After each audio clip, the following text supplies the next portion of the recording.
नमस्कार, शेतकरी राजा यूट्यूब चॅनलमध्ये तुमचं सर्वांचं स्वागत आहे. तरी चॅनलला नवीन असाल तर चॅनलला सबस्क्राईब करा आणि व्हिडिओ शेवटपर्यंत पहा. 19 सप्टेंबर रोजी हवामान विभागाने मुसळधार ते अतिमुसळधार पावसाचा इशारा दिलेला आहे.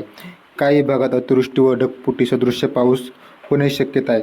त्यामुळे नागरिकांनी सतर्क राहावे असा अलर्ट हवामान विभागाने देण्यात आलेला आहे. कारण सततच्या पावसामुळे पूर परिस्थिती, नद्यांची पातळी झालेली वाढ आणि विजांच्या कडकडाटासह पाऊस होतो यामुळे धोका संभवतो. त्यामुळे नागरिकांनी सुरक्षित राहावे. तरी आज आपण महाराष्ट्रातील 36 जिल्ह्यांचा सविस्तर व थोडक्यात अंदाज पाहणार आहोत. तरी व्हिडिओ शेवटपर्यंत पहा आणि व्हिडिओला लाईक करा. तर पालघर जिल्ह्यात दिवसभर ढगाळ वातावरण राहील आणि हलका ते मध्यम स्वरूपाचा पावसाची शक्यता आहे. तर ठाणे जिल्ह्यात देखील हवामान दमट राहील व हलक्या ते मध्यम स्वरूपात पाऊस पडेल. काही भागात पावसाचे जोर अधिक वाढेल तर काही भागात रिपरिप चालूच राहणार आहे. मुंबई शहर व मुंबई उपनगर जिल्ह्यांमध्ये दिवसभर ढगाळ वातावरण राहणार आहे व अधूनमधून हलका ते मध्यम स्वरूपाचा पाऊस सरी देखील पडत राहणार आहे.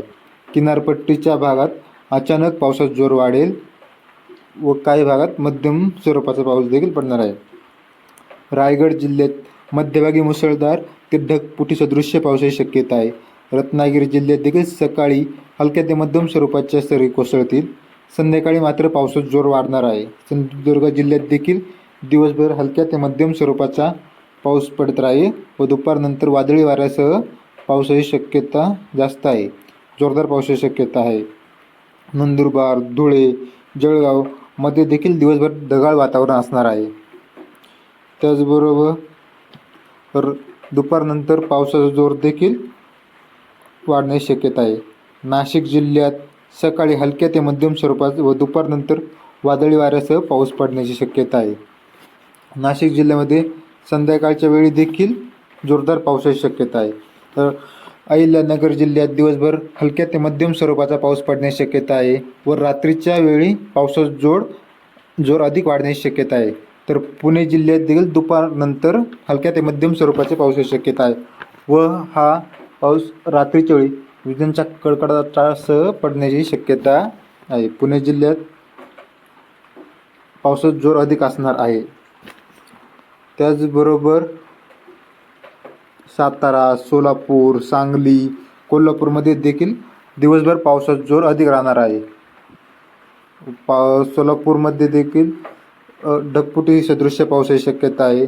सातारा, सांगलीमध्ये देखील जोरदार पावसाची शक्यता दुपारनंतर हवामान विभागाने वर्तवली आहे. त्याचबरोबर छत्रपती संभाजीनगर मध्ये देखील हलक्या ते मध्यम स्वरूपाच्या पावसाची शक्यता आहे. जालना जिल्ह्यात दुपारनंतर ढगफुटी वादळी वाऱ्यासह पाऊस पडण्याची शक्यता आहे. बीड जिल्ह्यात काही भागात मुसळधार पाऊस पडण्याची शक्यता आहे. त्याचबरोबर परभणी व हिंगोली जिल्ह्यात देखील दुपारनंतर मुसळधार पाऊस पडण्याची शक्यता आहे. धाराशिव जिल्ह्यात देखील वादळी वाऱ्यासह पाऊस पडण्याची शक्यता आहे. नांदेड जिल्ह्यात संध्याकाळच्या वेळी पावसाचा जोर अधिक राहणार आहे व दिवसभर काही ठिकाणी भाग बदलत तुरळक पावसाची शक्यता आहे. बुलढाणा, अकोला, अमरावती जिल्ह्यात देखील ढगाळ वातावरण राहील व दुपारनंतर हलक्या ते मध्यम स्वरूपाचा पाऊस पडण्याची शक्यता आहे.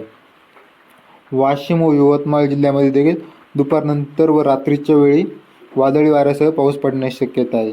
वर्धा जिल्ह्यात हलक्या ते मध्यम स्वरूपाचा पाऊस पडण्याची शक्यता आहे. नागपूरमध्ये एकूण हवामान ढगाळ राहणार आहे व वादळी वाऱ्यासह पाऊस पडण्याच्या शक्यता आहे. कधी कधी मुसळधार पावसाची देखील शक्यता आहे. भंडारा, गोंदिया जिल्ह्यात देखील दिवसभर तुरळक पावसाची शक्यता आहे व रात्रीच्या वेळी काही ठिकाणी पावसाचा जोर वाढेल. चंद्रपूर जिल्ह्यात देखील सकाळपासून हलक्या ते मध्यम स्वरूपाचा पाऊस राहणार आहे व संध्याकाळच्या वेळी पावसाचा जोर वाढणार आहे. गडचिरोलीमध्ये देखील मध्यम ते स्वरूपाचा पाऊस राहणार आहे. त्याचबरोबर 20 तारखेला देखील हिंगोली, उमरखेड, यवतमाळ या वाशिम या भागात पावसाचा जोर अधिक असणार आहे. अतिवृष्टी देखील होण्याची संभाव्यता आहे.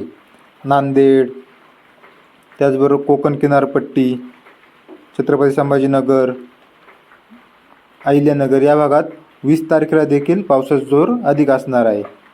कोकण किनारपट्टीला संध्याकाळच्या वेळेस व सोलापूर, नांदेड या भागात पावसाचा जोर 20 तारखेला अधिक असणार आहे व 21 तारखेला देखील भाग बदलत पाऊस सर्वत्र पडणार आहे.